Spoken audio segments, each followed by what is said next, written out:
So, good morning, everyone. I hope you all are staying healthy at your places. In today's English class, we are going to cover Unit 9 of EPB, and the name of unit is Conditionals. Let us first understand what are conditionals.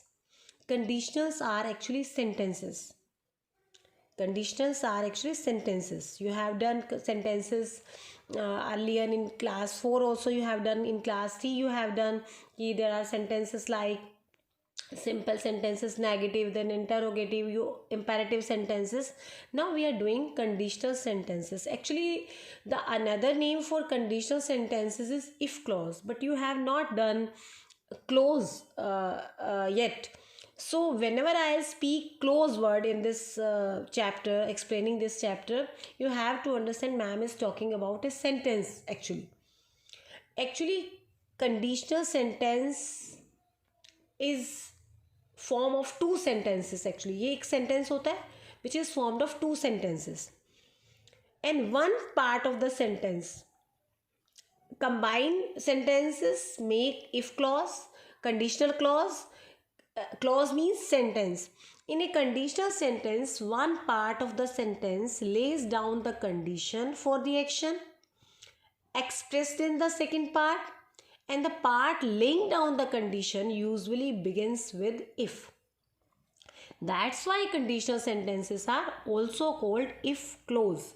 Clause means sentence. For you people, for the students of class 5, they have to understand because they haven't done clause now till now. They have to understand when teacher is talking about clause means she is talking about the sentence itself. The two parts in a way express a cause and effect relationship.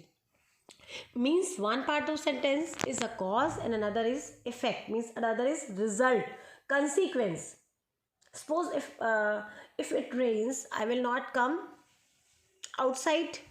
Now if it rains is one part, I will not come outside is another part. Now one is the cause. What is the cause? If it rains, ये कारण है. I will not come, ये मेरा consequence है, ये मेरा result है. सो conditional sentences का जो स्ट्रक्चर हुआ एक्चुअली वो क्या हुआ? It is composed of two parts. Conditional sentences को हम एक्चुअली बोलते सेंटेंस हैं, but actually a single sentence, single conditional sentence is composed of two parts. One part is called if clause. Clause means sentence plus main clause. For example, if it rains tomorrow, we will not come.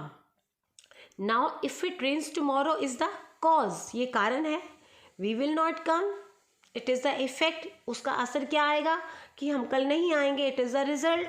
It is the consequence. Now, if it rains tomorrow, it is called if clause because it begins with if. Why we will not come is called a main clause. Why it is called a main sentence and in this conditional sentence? The reason is that if we will speak it separately, we will not come. We can speak it separately. This part of the sentence we will not come is not dependent on if it rains tomorrow for its complete meaning. But if we speak if clause separately, if it rains tomorrow, if it rains tomorrow, it seems na कि though it's a sentence but it is not giving its complete meaning. For its meaning it is totally dependent on the main clause. If we speak it together, if it rains tomorrow we will not come, now the sense is clear. So that's why it is called if clause, because it is beginning with if. And we will not come is called main clause because for its meaning it is not dependent on if it rains tomorrow. Now we will cover the types of conditional. First is the zero conditional. Zero conditional, as the name is suggesting, कि actually condition is given but it is not required.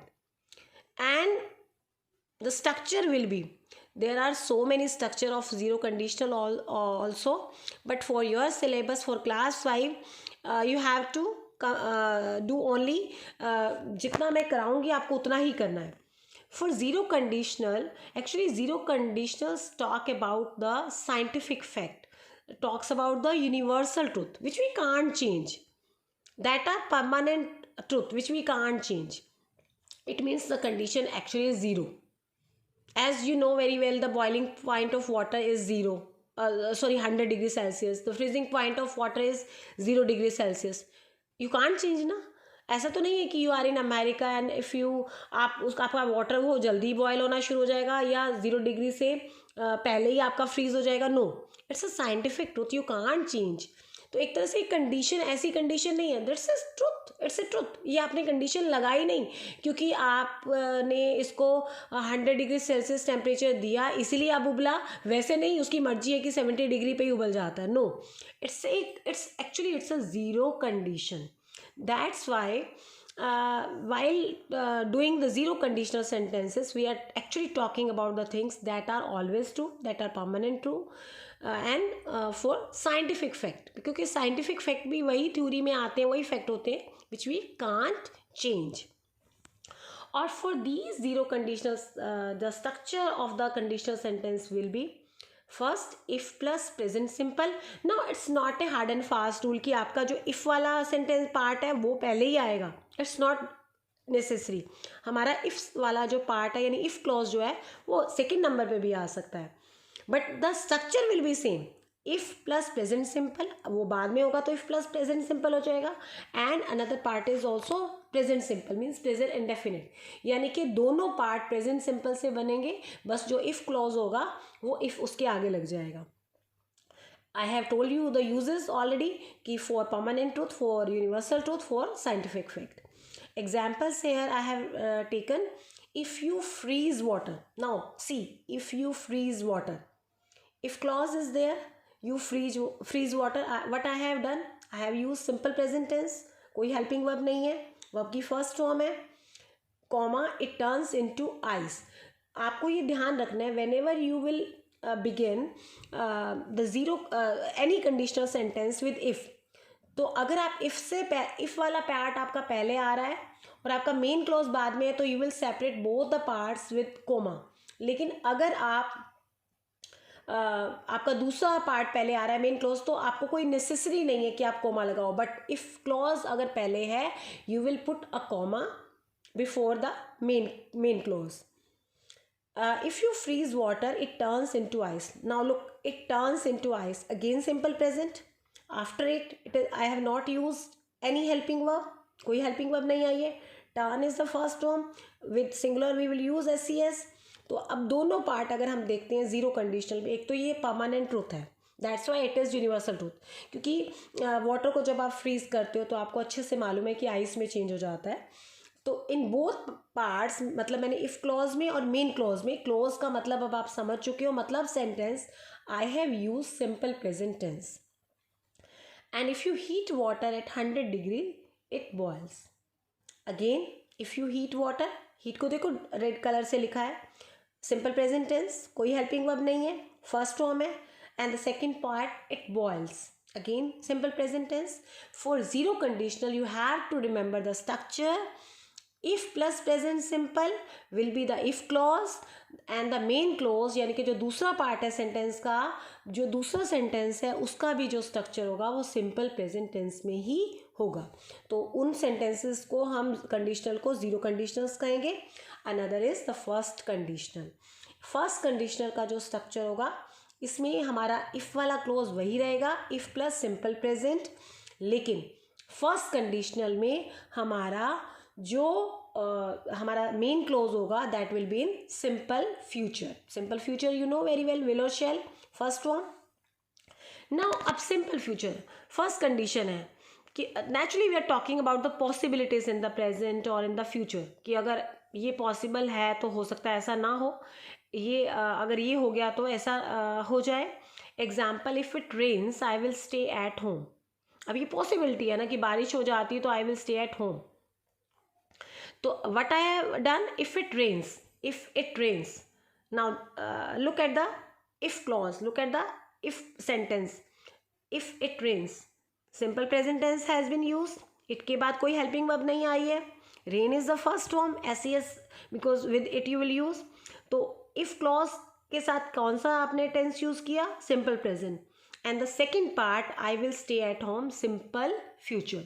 और इस structure वाले को हम क्या कहेंगे, the first conditional. Another example, if I find your email I will send you the picture. Again if I find your email, simple present tense, I will send you the picture, simple future tense. Actually the first conditional is very common. ये बहुत common है. When we talk about possible plans, means कुछ ऐसी planning है. If I come to Delhi I will stay with you. अब ये possible plan है कि अगर मैं दिल्ली आती हूँ तो मैं तुम्हारे साथ ठहरूंगी.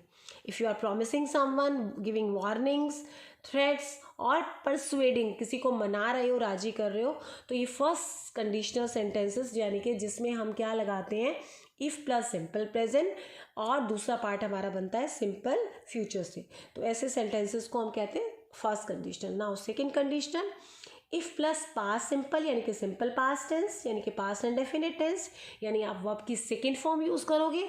और दूसरा हमारा पार्ट बनेगा प्रेजेंट कंडीशनल में. आप प्रेजेंट कंडीशनल में आप क्या लगाओगे, देखते हैं.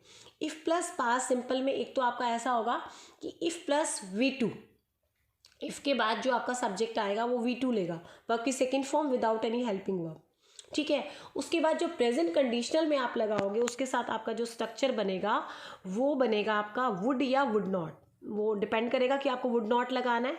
और साथ में आप वर्ब की फर्स्ट फॉर्म यूज़ करोगे, वर्ब की बेस फॉर्म यूज़ करोगे आप, क्योंकि हम जितनी भी हमारे मोडाल ऑक्सिलरीज होती हैं we use first form of the verb along with them. इसके अलावा हम यहाँ पर ले सकते हैं इमेजिनरी सिचुएशन भी ले सकते हैं. उसके लिए we will use were. If I were, if you were, if they were, imaginary condition में. तो उसके साथ जो आपका प्रेजेंट कंडीशनल यानी कि सेकेंड पार्ट बनेगा that will be, you can use would और you can use would have. But with would have you will use V3. For example, if I won $1 million, I would buy a new car. Now, look, if I won $1 million, one is the second form. No helping verb has been used before one. V2 has been used, तो simple past हुआ, and I would buy a new car. और यही मैंने आपको बताया second part, would plus base form यानी first form. और you can also use the imaginaries for imaginary situation. आप ऐसे कभी कहते हो कि अगर मैं प्रधानमंत्री होता, अगर मैं प्रेसिडेंट होता, तो उसकी imaginary situation if I were the president, उसका स्ट्रक्चर ये बनेगा, तभी भी I would lower the taxes, I would lower the taxes. तो ये हमारा सेकेंड कंडीशनल हुआ. अब हम चलते हैं थर्ड कंडीशनल पे. Third conditional if plus past perfect. Past perfect मतलब had plus V3 plus would have plus past participle. Past participle मतलब वही आपको सेकेंड और थर्ड फॉर्म लेनी है. इसका usages imaginary situation in the past. If I had got a gold medal. Now look at if clause. If I had plus V3 past perfect हुआ. उसके बाद I would have been happy. If she had gone for a picnic she would have had a lot of fun. फिर से had gone, V3 लिया हमने, had लिया past perfect, और साथ में वुड भी आ सकता है या वुड हैव भी आ सकता है, लेकिन वुड हैव के बाद यू विल यूज़ V3. सो आप इसके अलावा वुड की जगह आप कभी कभार कुड या माइट भी यूज़ कर सकते हो वुड की जगह. बट आपको ये स्ट्रक्चर ज़्यादा अच्छे से माइंड में रखना है कि you will take either would, और if you are taking would have you will use V3. But if you are taking only would you will take base form. So these were the conditionals. I will send you the mixed conditionals we are not covering in class 5. You have to revise today. I hope you all have understood very well.